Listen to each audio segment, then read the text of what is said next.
Hi friends, welcome to Law Chat with Girja.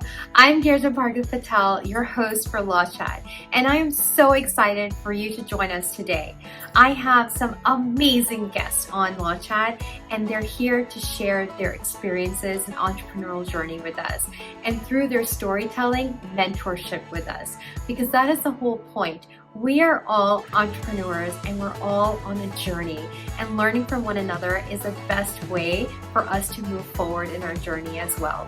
And I have amazing guests who are so willing and ready to share their stories with us, their challenges and their victories and their achievements, and also their mindset.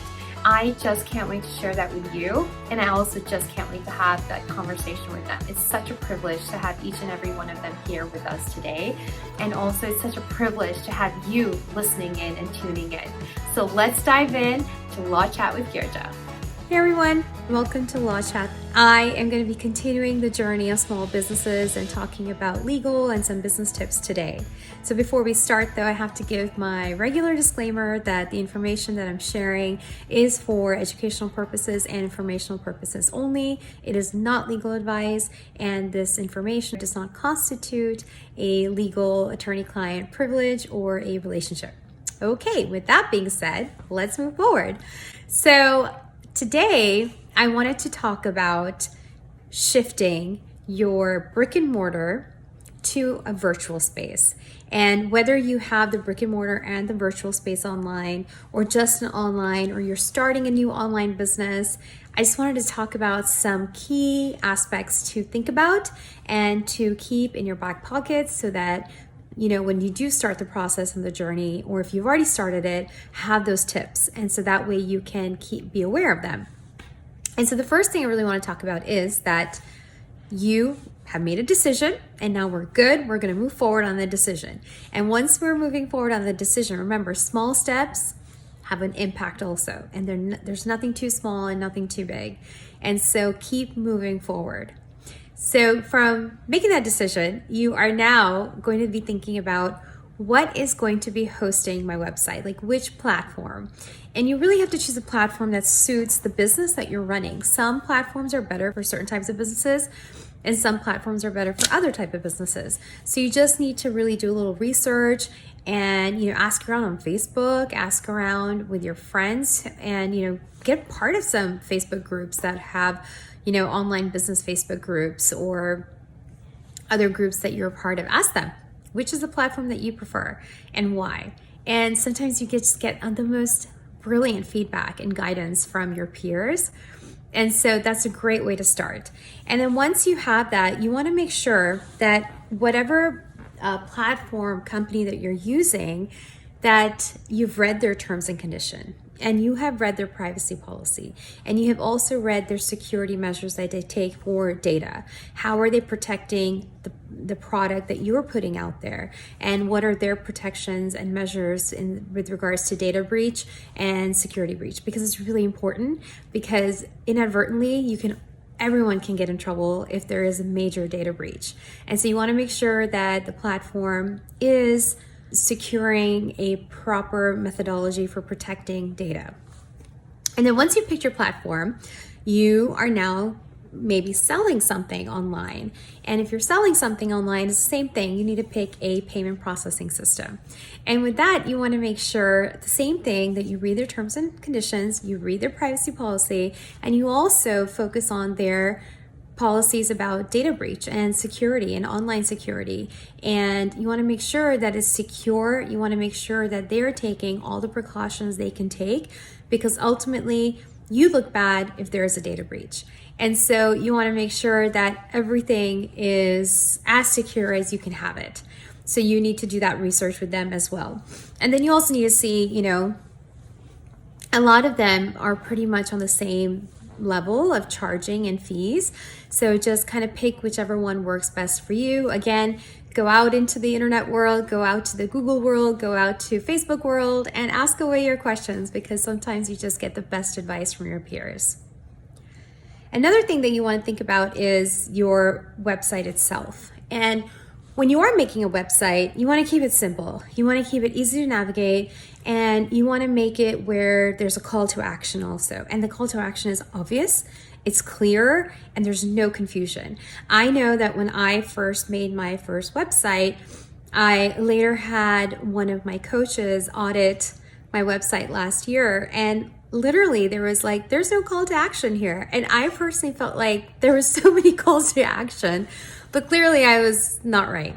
So I went in, we revamped my website, we, did all that stuff. And now I truly understand the difference. And it's so important that there's a clear call to action, and it's a simple website, but it's nice to the eyes, and it's easy to navigate, and it just makes a world of difference, especially when you have a lot to sell. You want to make it easy for the person to get exactly what they want, because if it takes 4 to 5 clicks, you're done. They're done. They're going to leave you. So you want to make sure that they can do what they need to do within 1 to 3 clicks, and you're good to go. And then that kind of takes me into other parts of the website that you need to focus on. Just like how you're reading terms and conditions of companies that you're working with, you need to have a terms and conditions for your website. And that is usually, you see that when you get onto other people's website, and sometimes when you're purchasing something from their website, there's a big box, I have read the terms and conditions, and you have to have an affirmative check mark there, which you should definitely be implementing in your business as well. And the terms and conditions is essentially telling your users, the people that are coming onto your website, on how to use your website. And what that means is what they can do on your website and what permissions you've given them on your website. Are they allowed to download pictures and put it on their own Instagram as if it's their own? Probably not. So you're kind of setting the parameters of what they're allowed to do on your website. And that includes the content that's there, and you're just letting them know that the content is not to be copied, and it's protected, and is all rights are reserved. And then also, if you are selling on your website, you want to have the refund and exchange policy abundantly clear there as well. So that way there's no confusion on what the return and the refund, or the return and exchange policy are. And you also want to include the disclaimers and the disclosures.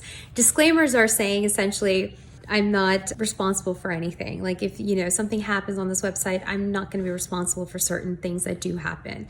And if you are say a legal website or a CPA website, you're just giving information, and you don't want people to take that and say, oh, this is, accounting advice, and I'm going to do this, when the reality is it's just very generic advice or generic tips that are being given. And so similarly, you also want to have disclosures that's letting people know that if you have a lot of content on there, and you have a lot of affiliate links there, or a lot of promotion or sponsored content, or if you are working on behalf of another company or representing somebody else, then you want to have those disclosures there as well. Or if you're not also a licensed professional, but you are kind of giving that kind of information, you want to give that information, you want to have that disclosure too, that, hey, I'm not a CPA, but I'm giving some accounting advice, but by no means am I a CPA. That way it's about the consumer having knowledge and transparency with whatever that they are looking at and observing and purchasing and reading. So you want to have that transparency with your users, who is the consumer. I hate to interrupt this awesome conversation, but I have to stop and talk with you about the number one thing I'm asked about by entrepreneurs: contracts. They're vital to any business relationship and to protect your business. But I also know that entrepreneurs, especially when you're starting up, money is tight. But I would never want you to compromise on a strong legal foundation. So enter yourcontractbuddy.com, a website created by me with contract templates created and drafted by me and fellow industry partners. They're ready to use and easy to plug in immediately. And they are not restricted to any specific state. So yourcontractbuddy.com is sponsoring this episode, and you and your listener can get 10% off right now with code LAWCHAT. Yes, you heard me right. 10% off right now with code LAWCHAT. And now back to our awesome conversation. And then that takes me to your privacy policy, which is required by law. And so you want to have a good privacy policy on your website. Privacy policy is essentially telling your user how you're using the information that you gather from them when they're on your website. So whether that information is just a name, whether that information is from their computer, or whether that is a phone number, or whether that is any other information that you might be gathering because they're purchasing or they're opting in for certain downloads, or whatever they're doing. It's what are you doing with that information? Are you selling that information? Are you sharing that information? Are you just using it for your own analytics? Whatever it is, you need to disclose it so they are aware of how their personal information is being used. And now keep in mind, this is required by law, and then every state has different rules. It's not all equal. And then with that being said, every country has different rules. And then the EU has a whole other set of rules. So you want to make sure you're in compliance with essentially the most stringent, because if you are, then you're good to go with everybody else. With that being said, California is probably the most stringent privacy policy laws out there. And if you check it out right now, the new privacy policy has come out of California. So you want to make sure that you're up to date with that and the GDPR. So that is kind of like your website.